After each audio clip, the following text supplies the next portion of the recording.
A Marine forced me onto my stomach. I could sense the bayonet hovering over my back, and the hatred emanating from the Terrans that had just captured me. My crewmates lay dead and dying near me. A second Marine grabbed my left wrist and forced it behind my back. Cold metal grabbed it. This was repeated with my right wrist and then my ankles. "On your feet," I heard come from his suit in a few different languages. I was able to understand that they gave me little choice. They grabbed my arms and helped me stand. I looked around and saw more Terrans had entered. They were tending to the wounded and dying. I couldn't blame their anger, their hatred. I was a pirate. We made our living preying on the weak. We stalked the stars for ships that were alone, slow, unarmed, and loaded. We took what we wanted. If they fought, they died. Today, the Terrans were nearby. Today, I will die. I knew this day would come, and I was ready. I could tell these Terrans were just as ready. Today, they were stronger than me.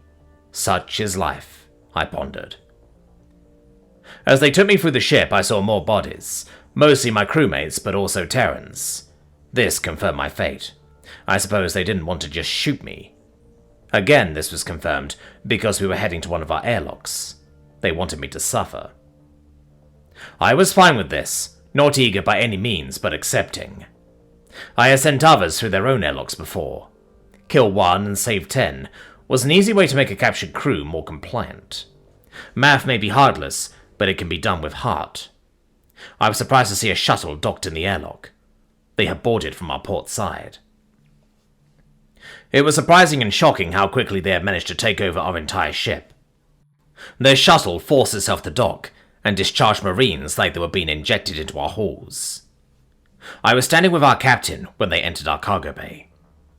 Instead of coming in to engage us, they threw stun grenades. I lost consciousness. I suppose it extended my life, but for how long they won't tell me. The sight of my captain dead will never leave me. I don't know if he withstood the blasts, or fired blindly and was killed without seeing his enemy. He had been shot many times, then stabbed with multiple bayonets. I could barely recognize him. I'm secured into a chair, and my guards never take their bayonets too far from me. I can only speculate that my death must be more public. I feel the shuttle detach and accelerate. I look at the cockpit and see a Terran warship getting bigger. I could not help but be impressed and intimidated by it. This was the race that destroyed the Gret Imperium and sent shockwaves through the Galactic Confederacy. I could see the rage smouldering beneath its very design.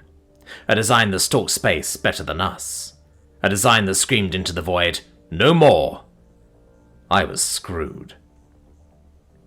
The shuttle docked and the hatch opened. More Marines were waiting.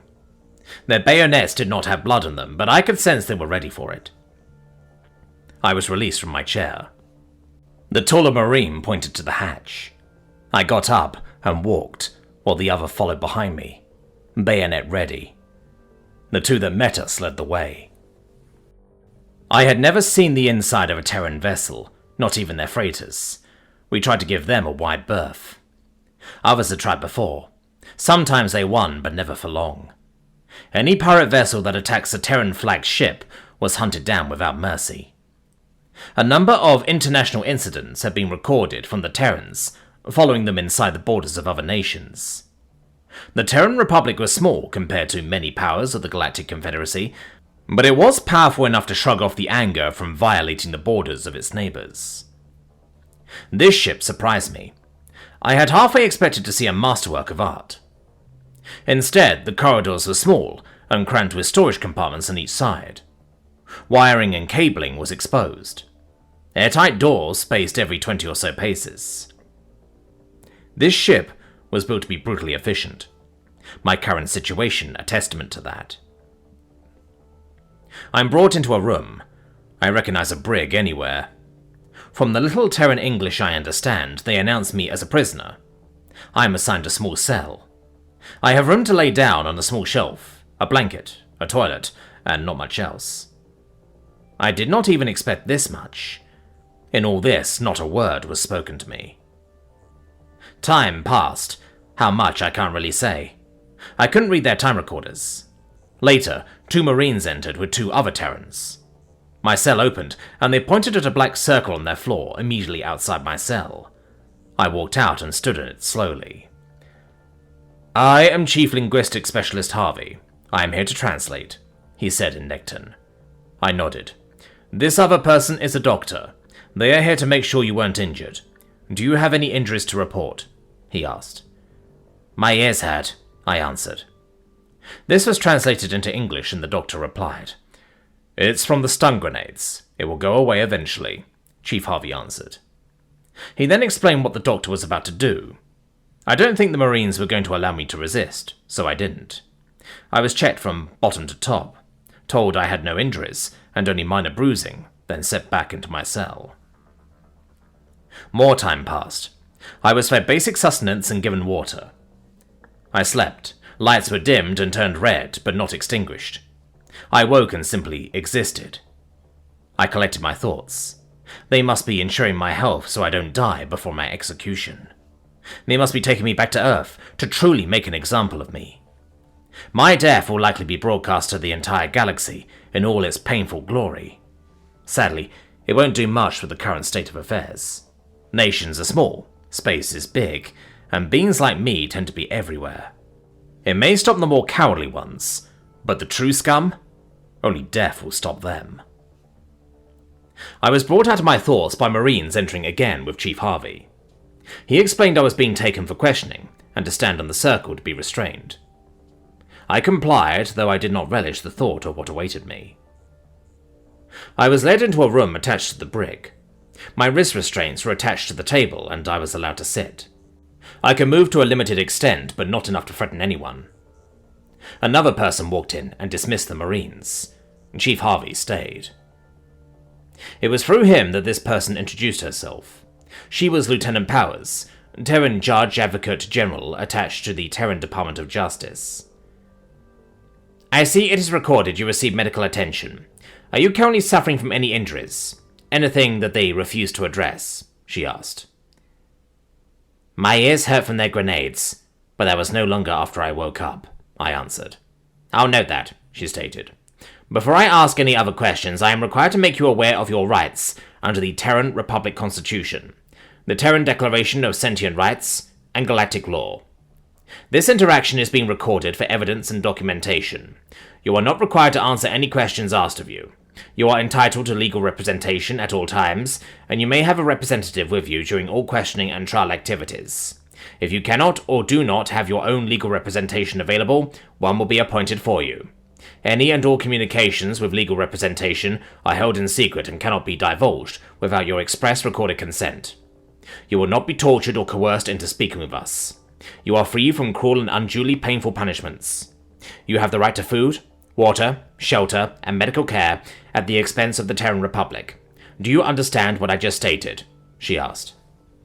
"I do," I responded, via Chief Harvey. "Do you still wish to speak to me? If you do, anything and everything you say will be used against you in a court of law. If you choose to not speak to me, then this ends until we reach our destination, at which point you will be able to confer with legal representation before we resume this. A no answer will not be used against you." "I will answer questions later with representation," I replied. This was a strange concept to me, but if it delays them, I can literally live with it. "Very well. You will be returned to your cell. For now, I will tell you what you are charged with. Count 1, piracy. Count 2, aggravated assault on civilian mariners. Count 3, grand larceny. Count 4, armed resistance to arrest. Count 5, terrorism against commerce. Count 6, kidnapping. Count 7, sentient trafficking. Count 8, conspiracy to counts 1 through 8. If found guilty on all counts, you face a minimum sentence of 10 years if served concurrently, and a maximum of death if violent circumstances are found to be applied. Your legal representative can explain this in more detail. Chief Harvey will check in on you tomorrow. If you need anything special, you may request it through him." With that, she called the Marine back in, and got up and left. I was taken back to my cell and fed. The next day, when Chief Harvey checked on me, I reported my condition was well enough, but I made a request. I wanted resources to learn their language. I wanted to make sure the translations were accurate, and it was simply something to do. He was able to make this happen, and I was given books on how to learn English from Necton. I spent only what I can guess was a week learning English. I was fed, got to bathe, and sleep on a regular schedule. I tried to practice my skills with the guards outside, but they never engaged. At one point I even stated that their father ate rotten fruit, and still no reaction. Later I was transferred. Again I was escorted at bayonet point through the airlock, and into another, bigger holding cell. I noticed one of them held what seemed to be an intoxicated Terran. He walked around the cell aimlessly, while hurling insults at the guards, myself, the universe, and everything. Later I was taken into another room, and again my restraints were attached to the table. A Terran was sitting there waiting for me. Another translator was standing by.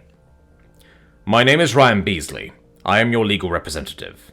First, I want you to know that I am bound by duty, law, and my oath to always act in your best interests. Second, everything said between us is legally protected. I cannot be forced to repeat anything you say unless you expressly give permission free of coercion for it. This applies to Mr. Hansen, our translator as well. Finally, I need you to speak freely in here. This is being recorded, but only I, yourself, and anyone you specifically designate has access to these recordings. Even if you freely admit your guilt, I will still defend you to the best of my ability, and the full extent of the law. Do you have any questions?" "I don't understand the point of this. I was captured on an armed pirate vessel. We had hostages that we were going to sell into slavery, stolen cargo, and more. I stood by my captain ready to kill your marines and die. Why bother with this?" I asked. "A number of reasons. I will admit the evidence I've seen against you is a lot, but it isn't absolute. We humans believe that you have your side of the story. You have the right to have help navigating this. That no matter how guilty you are, you might not be. Our courts are set aside to weigh everything, and people detached from the situation will decide if you are guilty or not. It is your right as a sentient being, and to be honest, if you are guilty, our system gives you every chance to argue why you aren't, so that our verdict can be true and just. My job is to help you show why you are not guilty of these charges first, then to help you through the process. It's not set up so that the average being can do this on their own. That's why you have a right to representation. Then, if you feel you are guilty and wish to express that to the court, I am here to help you do it in the best possible way. I am here for you. That is my job and my duty by law," he explained. We spent considerable time with Ryan, explaining my charges. Food was even brought in for us. We paused the charges, and Ryan asked about my life. "I am the fourth son of a lower house. The majority of our family's resources went to the first son and daughter. I got what little was left. My eldest brother went into the engineering academy. My eldest sister was apprenticed to a healer. I knew nothing would be left for me, so I signed on to a mercenary ship. At first, we patrolled Confederate trade routes for pirates. Much later, I realized we were grinding ourselves to nothing for low pay. I abandoned them at Tortuga Station and signed on with a raiding ship.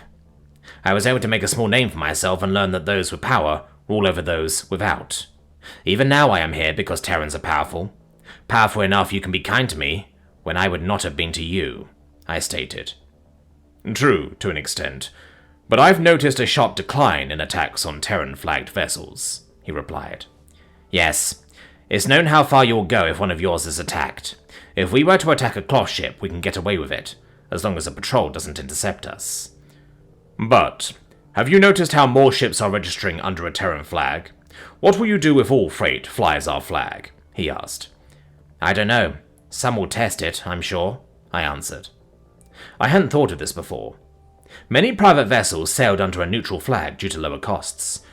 I was surprised last year when we saw a Nassarian freighter under Terran registry. We left them alone. We finished eating and went back to discussing my charges.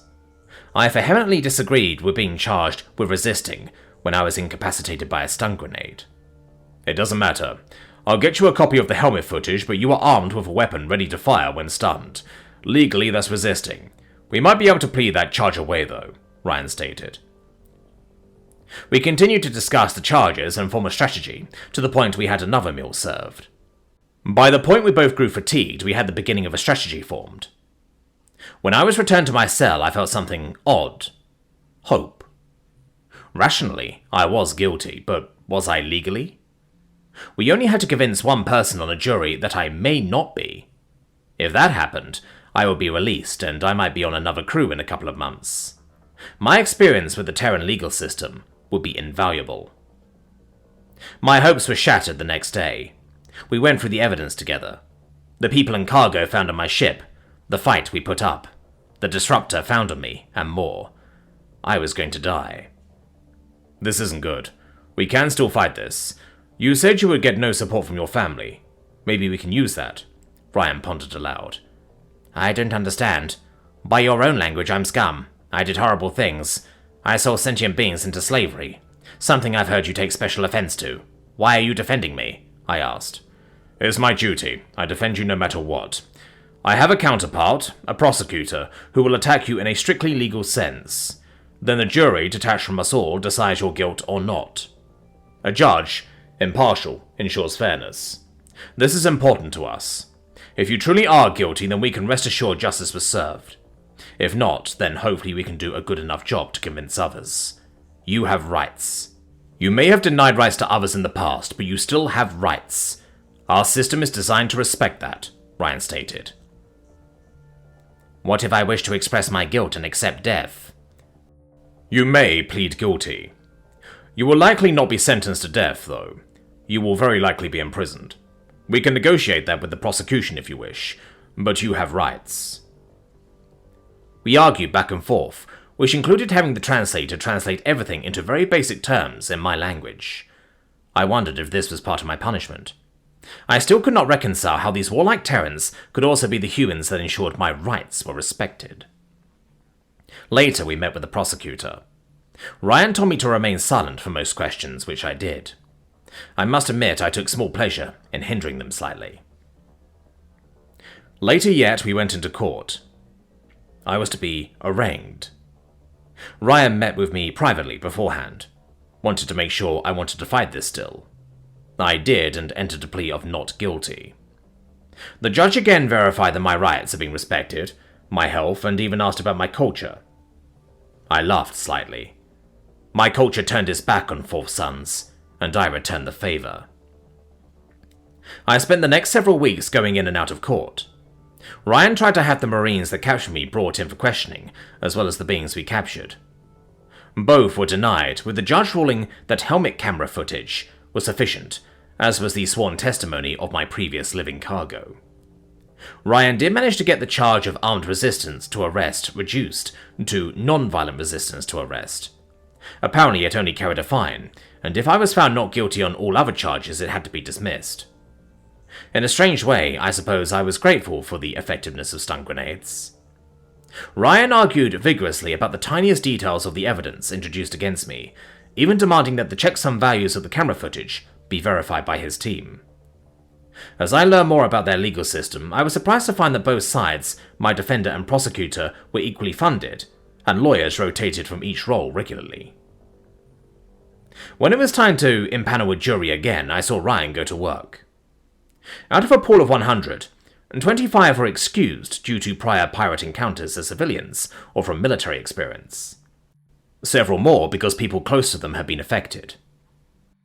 The prosecutor dismissed several when they stated they would refuse to vote for guilt in any capital case. I was reminded of the stakes, and what hope I had been developing was quashed. Do you wish to testify? Ryan asked me. I believe so. I think there would be some benefit of me giving context to my life, I responded. I disagree. To be clear, it is your right under law to speak for yourself and tell your story in your own words. But I remind you, everything you say can and will be used against you by the prosecution.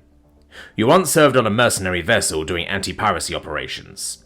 How many bodies did you see ravaged by explosive decompression? A lot, I answered. Ryan then continued. Exactly. You saw what pirates did, and they made a conscious choice to join them and inflict it on others. I think a jury hearing about how a fourth son can help. But also hearing the exploits of the airlocker will do a lot more harm. You also have a right to remain silent, and I think you need to exercise that. I suppose I shall remain silent. What then is our next move? I asked. I've asked someone from the Necton Embassy to provide testimony on conditions of your family lives. It is my hope that they can provide context as to why you ended up in a life such as yours. That way, the jury can hear a story similar to yours without you being cross-examined," he explained. I felt hope returning at hearing his plan. The jury of mostly humans did hear about how first sons and daughters are showered with resources. Second children are provided for, well, should a first son or daughter die. Third and fourth children are given the family name, some food and shelter, and little else. Family ties are very important to humans, I learned, and this likely earned me some sympathy. "Your Honor, the defense rests," Ryan stated to the judge.